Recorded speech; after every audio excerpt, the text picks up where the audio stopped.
अस्सलाम वालेकुम, my self Areeba Umar और आज हम मौजूद हैं ट्रांसफॉर्मेशन इंटरनेशनल सोसाइटी की पॉडकास्ट में और हमारे साथ मौजूद हैं मिस आयशा बशीर जो कि चाइल्ड साइकोलॉजिस्ट हैं और स्पीच पैथोलॉजिस्ट हैं। अस्सलाम वालेकुम मैम। वालेकुम अस्सलाम। कैसी हैं आप? अल्हम्दुलिल्लाह अरीबा, आप कैसी हैं? अल्हम्दुलिल्लाह। मैम हमारे पास इंटरलिंक बहुत सारे सवालात होते हैं बच्चों के हवाले से, जिसके हवाले से आज हम आपसे बात करेंगे। हमारा जो आज का टॉपिक है वो माहौल के हवाले से है कि क्या होता है, घर का माहौल जो होता है वो बच्चों पर कैसे असरअंदाज होता है।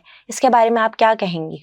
देखिए अरीबा, ये बात अगर मैं कहूँ ना कि 100% नहीं 200% इम्पॉर्टेंट है कि हर घर का माहौल बच्चे के ऊपर बहुत अफेक्ट करता है। और ये नहीं कि जब बच्चा बड़ा हो गया वो मदर वूम में ही उसके ऊपर अफेक्ट कर रहा होता है। और मदर वूम में मदर जिस तरह की हालात को देख रही है, अपनी सराउंडिंग्स को महसूस कर रही है, ड्यूरिंग प्रेगनेंसी वो बच्चा तमाम चीज़ें अब्जॉर्ब करता है। और जैसे ही वो इस दुनिया में आता है और उसकी सराउंडिंग में जो इन्वायरमेंट उसको मिलता है वो उसकी बेसिक लर्निंग है। तो अगर आप ये कहें कि माहौल का कितना असर किसी भी बच्चे की नशोनुमा पे होता है, तो मैं कहूँगी कि 100% नहीं 200% ये असर उसके ऊपर होता है। पैदा होने वाले बच्चे पर घर का माहौल का जो असर होता है वो क्या होता है? देखिए पैदा होने वाले बच्चे पे जैसे मैंने अभी एक बात कही कि जो चीज़ माँ महसूस करेगी वो उस पैदा होने वाले बच्चे के ऊपर असरअंदाज होगी ही। अब सवाल ये पैदा होता है कि कैसे, जैसे मेरे अक्सर मेरे सेशंस में मुझे माएँ पूछती हैं कि मैम ये इतने बिहेवियर इश्यूज़ इसके अंदर क्यों आ गए। तो देखिए इस बात को समझना बहुत ज़रूरी है कि बच्चे के इनिशियल पैदा होने से 5 साल का जो उसका ब्रेन डेवलपमेंट टाइम है वो उसके इन्वायरमेंट से ही अब्जॉर्ब हो रहा है। आप देखें करंटली हमारे बच्चे की स्पीच कितनी डिले है, कभी हमने सोचा कि इसकी क्या रीज़न है। और अब तो हम ओपनली इसके ऊपर बात करते हैं कि एक्सेसिव स्क्रीन यूज़। तो घर का माहौल जो उसे दे रहा है, बच्चे के अंदर इमिटेशन है।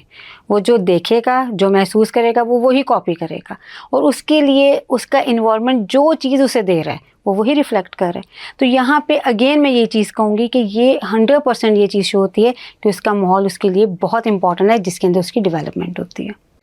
क्या घर के अफराद के अच्छे या बुरे ताल्लुकात बच्चे की ज़हनी और जिस्मानी सेहत को मुतासर करते हैं? बिल्कुल। अगर मैं यहाँ पे आपको एग्जांपल दूँ कि जैसे एक पानी का गिलास है और उसमें आप थोड़ा सा कीचड़ डाल देती हैं, तो आप मुझे बताएं कि क्या वो पानी दोबारा साफ़ हो सकता है? ऑब्वियसली नहीं, वो पानी अब गंदा हो गया। सिमिलरली जब आपका होम एनवायरनमेंट है उसमें आप बच्चे के पेरेंट्स एक हैप्पी या हेल्दी रिलेशनशिप में नहीं है, या पेरेंट्स के साथ भी जो एक्सटेंडेड फैमिलीज़ हैं जिनको हम ग्रैंड पेरेंट्स कहते हैं या हम चचा कहते हैं, ताया कहते हैं या उनकी फैमिलीज़ कहते हैं, ऑब्वियसली जब वो लाउड होंगे, वो प्रॉब्लम करेंगे तो वो बच्चे की डेवलपमेंट पर इशू आएगा। आप अभी खुद देख लें आज हमारा बच्चा क्यों इतना ज़्यादा एग्रेसिव है, छोटी छोटी बातों पे क्यों इतनी लड़ाई करता है, कहाँ से देख रहा है? ऑब्वियसली अपनी सराउंडिंग में देख रहा है। तो मैं ये बात नहीं कहती कि जो चचा या ताया ये सभी चीज़ें सिखाते हैं, होम इन्वायरमेंट जितना वार्मथ के साथ होगा, जितनी मोहब्बत के साथ होगा, अपनायत के साथ होगा, बच्चा उतना वही चीज़ें शो करेगा। और जितना ये नेगेटिव होगा, चाहे मदर ही प्रॉब्लम करें, चाहे वो ही बहुत ज़्यादा, जैसे अभी हमारी करंटली माएँ जो हैं बहुत ज़्यादा चीख के बात करती हैं, अगेन ये चीज़ बहुत प्रॉब्लमेटिक है। तो इसके ऊपर काम करने की बहुत ज़रूरत है।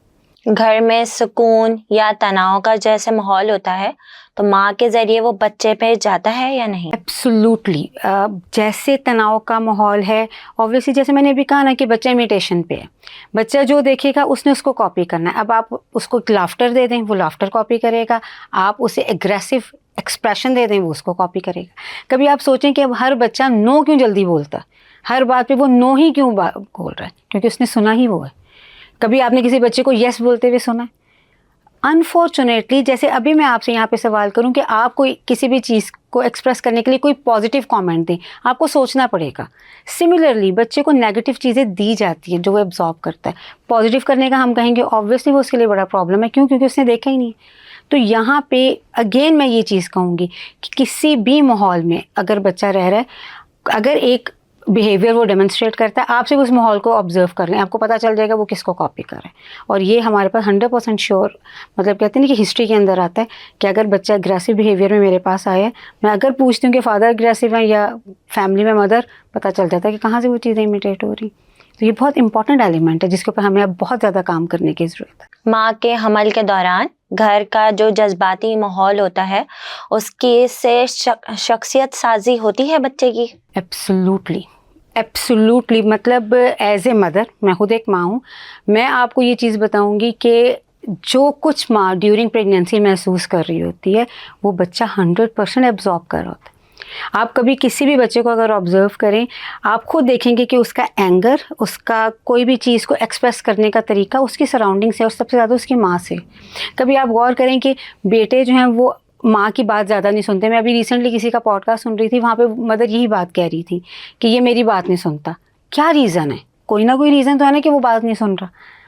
ये वो छोटी छोटी चीज़ें हैं कि जब हम हिस्ट्री लेते हैं तो हमें पता चलता है कि ड्यूरिंग प्रेगनेंसी मदर जिन जिन चीज़ों से अनॉयड थी, जिन जिन चीज़ों पे वो बहुत ज़्यादा इरिटेबल मूड में आती थी, बच्चा दुनिया में आने के बाद उन्हीं चीज़ों पे इरिटेट हो रहा होता है और इसके ऊपर हमें फोकस करने की ज़रूरत है। आज हमारी माएँ सबसे ज़्यादा ड्यूरिंग प्रेगनेंसी अपसेट होती हैं। अब ये पोस्टमार्टम डिप्रेशन क्या है? मतलब आज से पहले हम कभी ऐसी टर्म्स नहीं सुनते थे। बच्चा तो हमेशा से ही दुनिया में पैदा हो रहे हैं और अज़ल से हो रहे हैं, अब तक होते चले जाएंगे। तो आज माँ इतनी क्यों डिप्रेस होने लग पड़ी? और फिर उसके बाद हमारी बच्चे क्यों इतना ज़्यादा न्यूरो डेवलपमेंटल डिसऑर्डर्स में आने लग पड़ी?